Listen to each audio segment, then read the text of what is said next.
Hello friends, welcome to Sandhya's kitchen.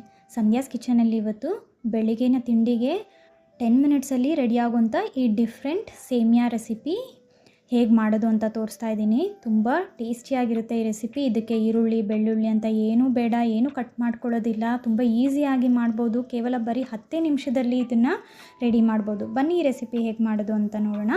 First ಒಂದು ಪಾತ್ರೆಯಲ್ಲಿ 3 ಕಪ್ಪಷ್ಟು ನೀರು ಹಾಕ್ಕೊಂಡು ರುಚಿಗೆ ತಕ್ಕಷ್ಟು ಉಪ್ಪು, 1 ಟೀ ಸ್ಪೂನ್ ಎಣ್ಣೆ ಹಾಕ್ಕೊಂಡು ಇದನ್ನು ಒಂದು ಕುದಿ ಬರೋ ತನಕ ಕುದಿಸ್ಬೇಕು.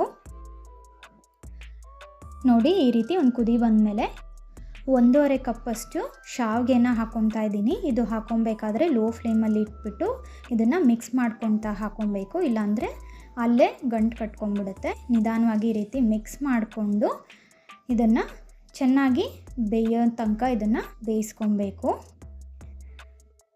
ನೋಡಿ, ಇವಾಗ ಇದು ಚೆನ್ನಾಗಿ ಬೆಂದಿದೆ, ತೋರಿಸ್ತಾ ಇದ್ದೀನಿ ನಿಮಗೆ. ನೋಡಿ, ಪರ್ಫೆಕ್ಟಾಗಿ ಸಾಫ್ಟಾಗಿ ಇದು ಬೆಂದಿದೆ. ಇದನ್ನು ಇವಾಗ ಒಂದು ಸ್ಟ್ರೈನರಲ್ಲಿ ಹಾಕ್ಕೊಂಡು ಈ ರೀತಿ ನೀರನ್ನ ಸಪ್ರೇಟ್ ಮಾಡ್ಕೊಳ್ಳಿ. ಇವಾಗ 1 ಕಪ್ಪಷ್ಟು ತಣ್ಣೀರು ಹಾಕ್ಕೊಂಡು ಈ ರೀತಿ ಮಿಕ್ಸ್ ಮಾಡಿಕೊಂಡು ಇದನ್ನು ತಣ್ಣಗಾಗಕ್ಕೆ ಬಿಡಿ. ಈ ರೀತಿ ಮಾಡೋದ್ರಿಂದ ಶಾವಿಗೆ ಅಂಟ್ಕೊಳ್ಳಲ್ಲ, ಬಿಡಿ ಬಿಡಿಯಾಗಿರುತ್ತೆ. ಇದನ್ನು ಸ್ವಲ್ಪ ತಣ್ಣಗಾಗಕ್ಕೆ ಬಿಡಿ. ಅಷ್ಟರಲ್ಲಿ ನಾವು ಒಗ್ಗರಣೆಗೆ ರೆಡಿ ಮಾಡ್ಕೊಳ್ಳೋಣ.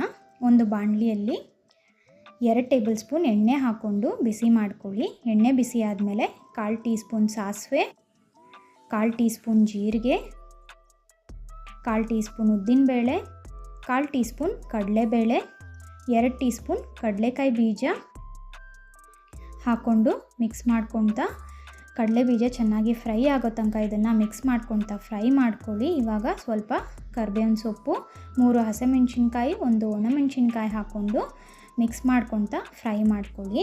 ಇದು ಫ್ರೈ ಆದಮೇಲೆ ಇವಾಗ ಸ್ಟವ್ನ ಆಫ್ ಮಾಡಿಕೊಂಡು 3/4 ಕಪ್ಪಷ್ಟು ಫ್ರೆಶ್ ಆಗಿ ತುರಿದಿಟ್ಕೊಂಡಿರುವಂಥ ಕಾಯಿ ತುರಿನ ಹಾಕ್ಕೊಂಡು ಮಿಕ್ಸ್ ಮಾಡಿಕೊಂಡು ಅದೇ ಎಣ್ಣೆ ಬಿಸಿ ಇರುತ್ತಲ್ವ, ಅದೇ ಬಿಸಿಯಲ್ಲಿ ಇದನ್ನು ಸ್ವಲ್ಪ ಹೊತ್ತು ಫ್ರೈ ಮಾಡ್ಕೊಳ್ಳಿ. ಇವಾಗ ಮತ್ತೆ ಸ್ಟವ್ ಆನ್ ಮಾಡಿಬಿಟ್ಟು ನಾವು ಬೇಯಿಸ್ಕೊಂಡು ಇಟ್ಕೊಂಡಿರುವಂಥ ಶಾವಿಗೆನ ಹಾಕ್ಕೊಂಡು ಒಂದು ಸತಿ ಚೆನ್ನಾಗಿ ಎಲ್ಲ ಮಿಕ್ಸ್ ಮಾಡ್ಕೊಳ್ಳಿ.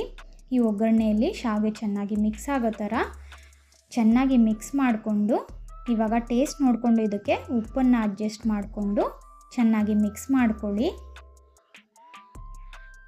ಮಿಕ್ಸ್ ಮಾಡಿ ಆದಮೇಲೆ ಇವಾಗ ಇದಕ್ಕೆ ಸ್ವಲ್ಪ ಕೊತ್ತಂಬರಿ ಸೊಪ್ಪು, 1 ಟೀ ಸ್ಪೂನಷ್ಟು ನಿಂಬೆಹಣ್ಣಿನ ಜ್ಯೂಸ್ ಹಾಕಿ ಚೆನ್ನಾಗಿ ಮಿಕ್ಸ್ ಮಾಡ್ಕೊಳ್ಳಿ.